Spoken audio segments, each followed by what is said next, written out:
என் பேர் அனுகூலசாமி. வயசு 60 ஆயிடுச்சு. நான் ஒரு வாத்தியார் இல்லை. நாளையிலேருந்து நான் வாத்தியார் இல்லை. நான் ரிட்டையர்ட் ஆகிட்டேன். இன்றைக்கி தான் ரிட்டையர்ட் ஆகியிருக்கேன். என் ஒய்ஃப் பேர் மகிமை. எனக்கு லூயிஸான்னு ஒரு பொண்ணு. கல்யாணம் முடிச்சு போயிடுச்சு.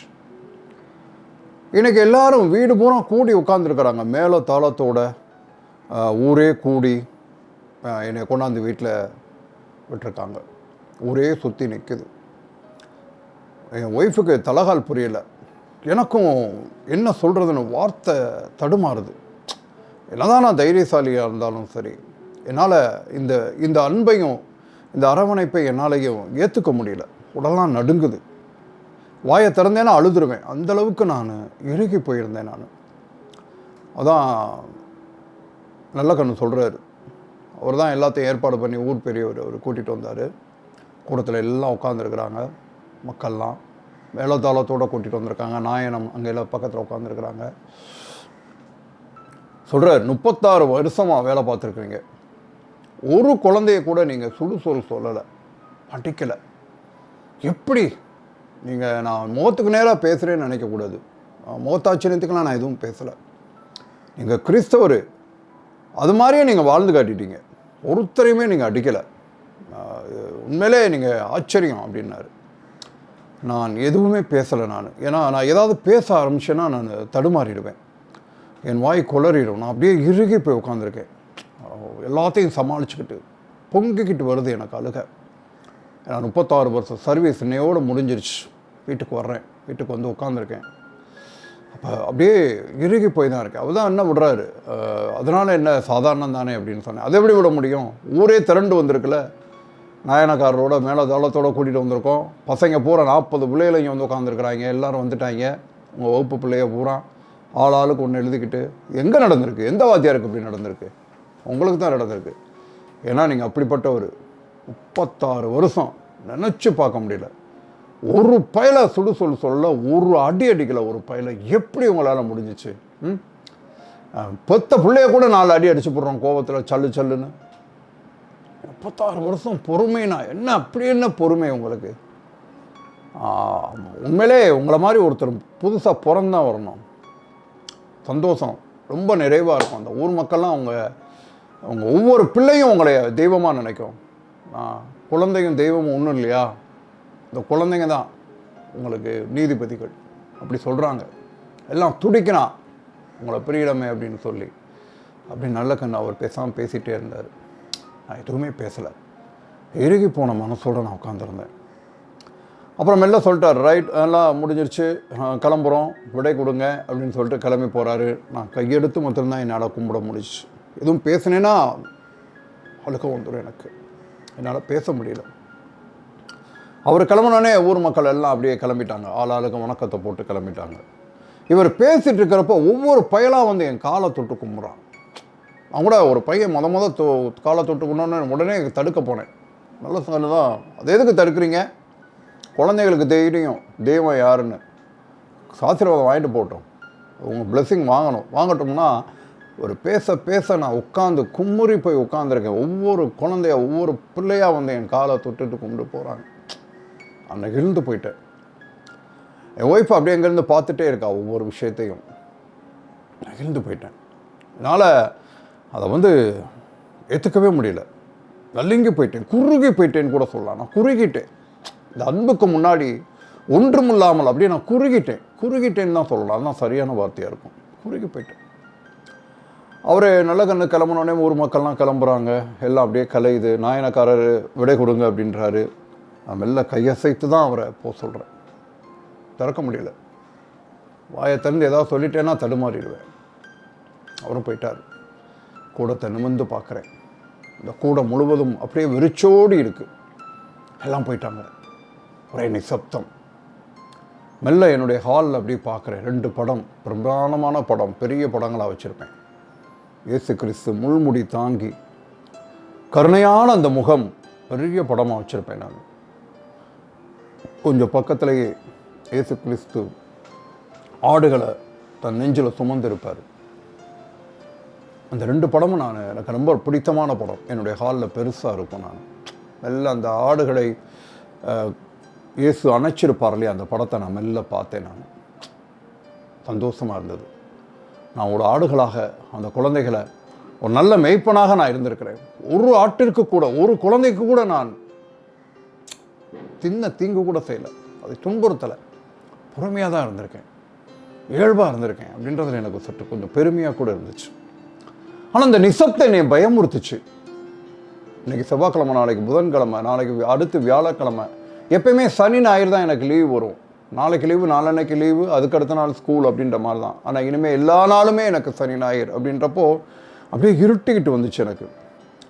எந்த இடமுமே நம்ம புதிதாக பிறந்தது போல நான் ஃபீல் பண்ணேன். நான் ஒரு வெறுமை எனக்குள்ள சூழ்ந்துச்சு. இதுக்கு முன்னாடி தான் நான் அனுபவிச்சிருக்கேன். என்னுடைய மகள் லூயிஸாவை கட்டி கொடுத்த பிற்பாடு, வீட்டை விட்டு போன நாள் இருக்கு இல்லையா, மாப்பிள்ளையோட அவள் போன பிற்பாடு அந்த இதை நான் ஃபீல் பண்ணேன். நான் அவள் போன பிற்பாடு எல்லாம் என்னை விட்டு போன மாதிரி ஒரு வெறிச்சோடி கிடந்தது என்னுடைய வீடு. வெகுந்து போயிருந்தேன், நான் உருகி போயிருந்தேன். நான் அந்த உணர்வு எனக்கு இப்போ வந்துச்சு. பிள்ளைங்களை பூரா விட்டுட்டேன். நான் நாளைக்கு இவங்க யாரும் எனக்கு சொந்தம் கிடையாது அப்படின்றப்போ நான் எழுந்து போயிருந்தேன். ஊஞ்சல் அப்படியே உட்காந்து ஆடிட்டேங்க. என் ஒய்ஃப் வந்தாங்க. பக்கத்தில் பார்த்தீங்கன்னா மாலைகள், போட்ட மாலைகள், அந்த ஊஞ்சலில் சின்ன சின்ன வாழ்த்து மடல்கள், சின்ன சின்ன கிஃப்ட்டு எல்லாமே அப்படியே டேபிள் இருந்துச்சு. ஒய்ஃப் நல்ல மகிமை பக்கத்தில் வந்தா. என்னை உத்து பருகுவது போல் என்னுடைய ஒய்ஃப் என்னை பார்த்தா. அவ்வளோ பெருமை அவளுக்கு. எப்படி உங்களால் முடிஞ்சது? ஒரு நாள் கூட கோபம் இல்லாமல், உங்களுக்கு கோபமே வராதா? ராட்சசனை போல் உங்களுக்கு கோபம் வர வேணாம். அட்லீஸ்ட் ஒரு ஆம்பளையாவது உங்களுக்கு கோபம் வர வேணாமா? ஏன் நான் என்ன கோவப்படாமையாக இருந்தேன்? வேலைக்காரிங்கிட்ட, கூட்டுறவங்கள்ட்ட எல்லாம் கோவப்பட்டுட்டு தானே இருந்தேன். அப்படி இல்லைங்க, பிள்ளைங்கள்ட்டெல்லாம் நீங்கள் என்கிட்ட கூட நீங்கள் கோவப்பட்டதே இல்லையே அப்படின்னு சொன்னா மைமை. நான் மெல்ல சிரிச்சுக்கிட்டேன். எனக்கு கோபம் வரல, அதனால தான் நான் கோவப்படலை அப்படின்னு. அது எப்படிங்க கோவம் வராமல் இருக்கும்? நீங்கள் அவ்வளோ வைராக்கியமாக இருந்துக்க. எனக்கு ரொம்ப பெருமையாக இருக்குது. எல்லாரும் சொன்னாங்க பாருங்கள், அவங்க வாழ்த்து மடலை ஒன்றொன்னா எடுத்து, மாலை ஒவ்வொரு மாலையாக எடுத்து திரும்ப திரும்ப எனக்கு போட்டு என்னை பார்த்து உத்து பார்த்துட்டே இருந்தான் என்னுடைய மனைவி. சந்தோஷம். அவன் மூஞ்சி பூரா, முகம் போலும். இவ்வளோ பேர் கூடி வந்து உங்களை வீட்டில் விட்டு போகிறாங்களே, யாருக்குமே நடக்காத ஒரு விஷயம் உங்களுக்கு நடந்திருக்குங்க அப்படின்னு சொல்லி ஒவ்வொரு மாலையாக திரும்ப எடுத்து போட்டு என்னை அழகு பார்த்துட்டு, டயர்டாக இருக்கீங்க, இருங்க காஃபி போட்டு வரேன் அப்படின்னு சொல்லிட்டு உள்ளே போகிறான். போட்டு காஃபி எடுத்துகிட்டு வரப்போ தான் என்கிட்ட சொல்கிறா, இந்த மாதிரி நான் கோவமே நீங்கள் படலை, என்கிட்ட கூட நீங்கள் கோவப்படலை, கொஞ்சமாவது நீங்கள் கோவப்பட்டிருக்கலாம் அப்படின்லாம் ஃபீல் பண்ணி பேசுகிற அளவுக்கு நான் இருந்திருக்கேன். எனக்கே ஆச்சரியமாக தான் இருக்குது. 36 வருஷம் நான் யார்கிட்டையுமே கோவப்படலை, எந்த ஒரு குழந்தையும் நான் கை நீட்டி அடிக்கலைன்றது அதை கேட்குறப்ப எனக்கு யாருக்கோ சொல்லுவது போல் எனக்கு இருந்தது. ஆனால் நான் அப்படி தான் வாழ்ந்திருக்கேன் நான். அப்போ மெல்ல என்னுடைய ஒய்ஃப் சொன்னான், சந்தோஷமாக இருக்குங்க, எனக்கு ரொம்ப பெருமையாக இருக்குன்னு சொல்லி ஒவ்வொரு வாழ்த்து மடலாக எடுத்து படிக்கிறான். படித்து என்கிட்ட படித்து காக்குறா. சந்தோஷம் மூஞ்சி பூரா. அப்போ நான் சொன்னேன், நான் நாளையிலேருந்து வரமாட்டேன்ல, அதனால் கொஞ்சம் வாழ்த்தெல்லாம் கொஞ்சம் கூடுதலாக தான் இருக்கும், நீ அதெல்லாம் நம்பாத அப்படின்னு சொன்னேன். ஏங்க, மற்றதை நம்புறேனோ இல்லையோ, நீங்கள் கோவப்படலை அடிக்கலைன்றது உண்மை தானே, எல்லோரும் பாருங்கள் அதுதான் எழுதியிருக்காங்க அப்படின்னு சொல்லி அவளை ஒரு பொய் கோபம் கூட காட்டினான். தெரிஞ்சுட்டு ஒவ்வொரு வாழ்த்து மடலாக எடுத்து பார்த்துட்டு அவளுக்கு பெரிய சந்தோஷம், பூர்ணமான சந்தோஷம். நாங்கள் 2 பேரும் அப்படியே காஃபி குடிச்சிட்டு அது ஒவ்வொன்றா எடுத்து பார்த்துட்டே இருக்கோம். இதில் வேறு எங்கள் பசங்க, என் வகுப்பறை பசங்க வேறு ஒரு 40 பசங்க. அந்த பசங்க ஆளுக்கு ₹1 ₹2 போட்டு, அதுதான் நம்ம ஆறுமுகம் இருக்கானே, நாட்டாமா மாதிரி 23 வயசில் இன்னும் படிச்சுட்ருக்கான். அவன் எப்போ முடிப்பான்னு எனக்கே தெரியல. 23 வயசாகிடுச்சு, இன்னும் படிச்சுட்டு தான் இருக்கான். ஆனால் அவன் நாட்டாமா மாதிரி ஸ்கூலில் எல்லாமே அவன் தான் பிளான் பண்ணுவான், எல்லாம் செய்வான். அப்படி ஒரு வித்தியாசமான பையன்தான் ஆறுமுகம்.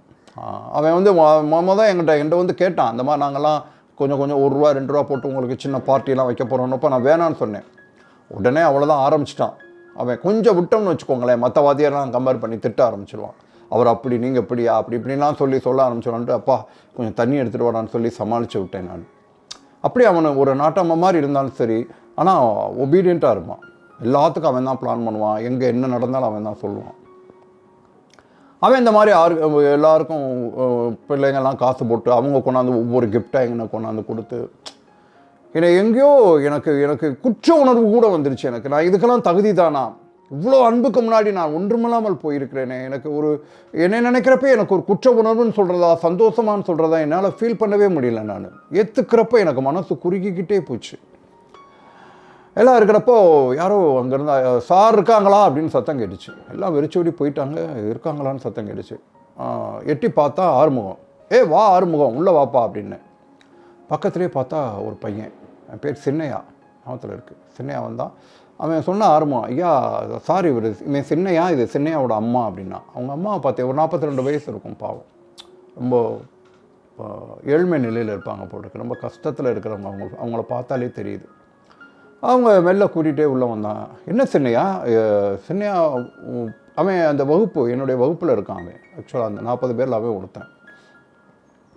அப்போ நான் கேட்டேன், அருமம் சொன்னான், என்ன சின்னையா திடீர்னு பார்க்க வந்திருக்கீங்களே, என்ன விஷயம் அப்படின்னு. நான் சின்னையா சொல்லு சின்னையா அப்படின்னு.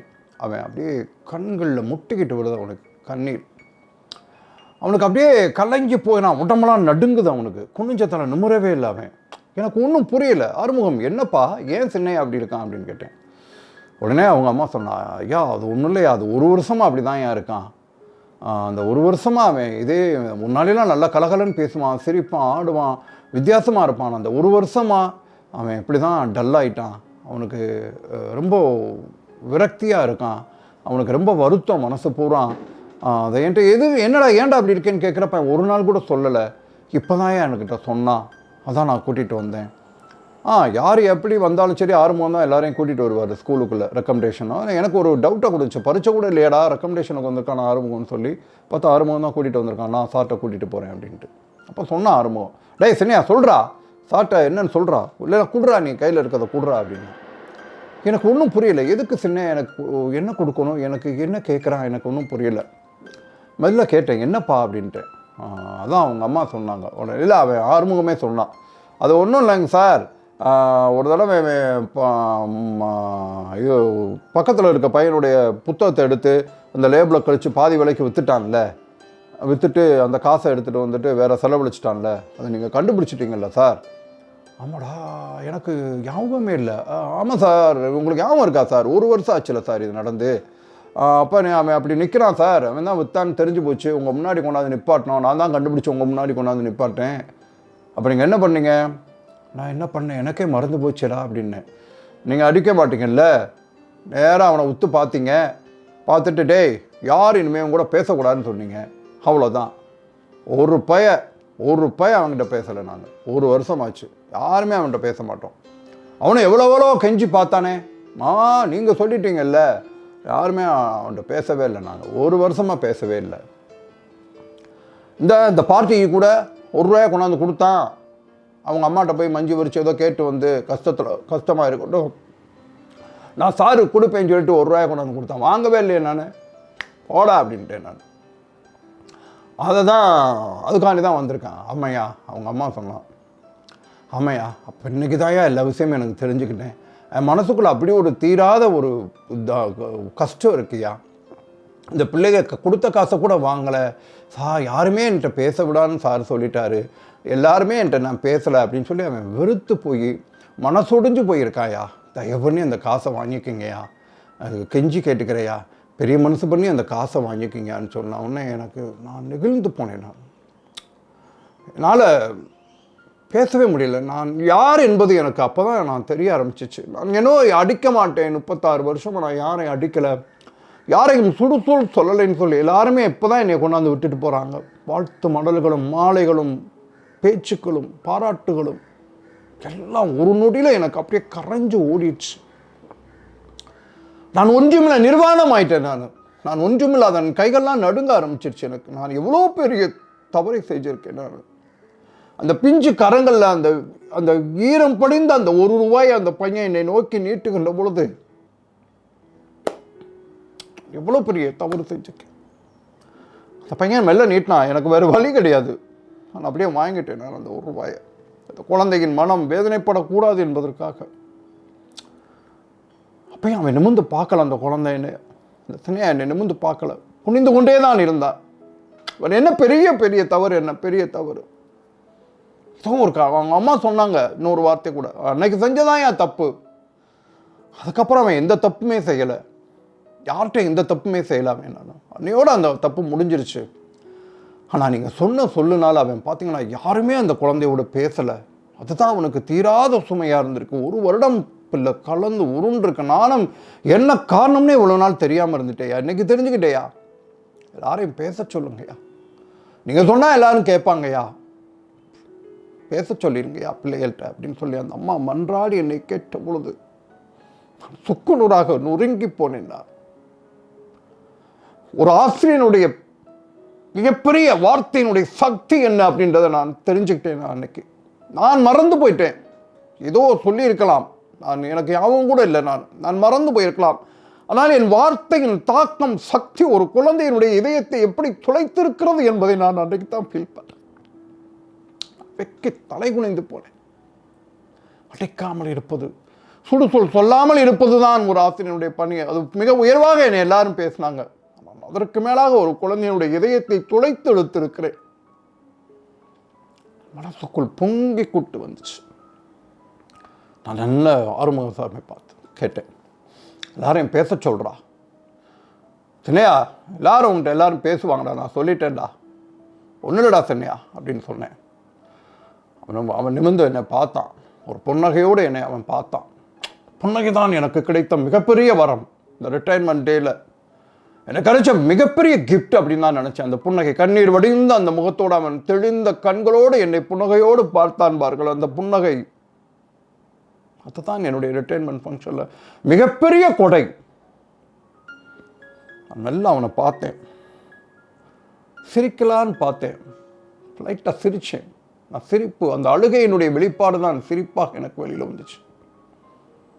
ஏண்டா நான் தெரியாமல் சொல்லிட்டேன்டா, நீங்கள் ஏண்டா அதை எல்லா பசங்களும் பேசாமல் இருந்தீங்க அப்படின்னு கேட்டேன் கடைசியாக ஒரு முறை. நான் என் ஒய்ஃப் சொன்னேன் அதுக்கு பதிலாக, நீங்கள் சொன்னால் தான் பிள்ளைங்க அப்படியே கேட்பாங்களே அப்படின்ட்டு. நான் மௌனமாகி போனேன். போயிட்டு வாங்க சந்தோஷமானு சொல்லி அவங்கள அனுப்பினேன். அந்த குழந்தை சின்னையாவும் அவங்க குழந்தை ஆறுமுகம் எல்லாம் வெளியே போனாங்க. நான் என் ஹாலில் மாட்டிருக்கக்கூடிய அந்த ஆளுயர படம் 2 படங்களை பார்த்தேன். முதல்ல பார்த்தேன், நான் உள்ளே நுழைஞ்சப்ப அந்த இயேசு கிறிஸ்து அந்த ஆட்டுக்குட்டியை அணைத்தபடி இருந்த படத்தை பார்த்து புன்னகைத்தேன். நான் இப்பொழுது சாந்தமான முகத்தில் முள்முடியோடு இருக்கக்கூடிய இயேசு கிறிஸ்துவினுடைய படத்தை நான் முற்று பார்த்தேன்.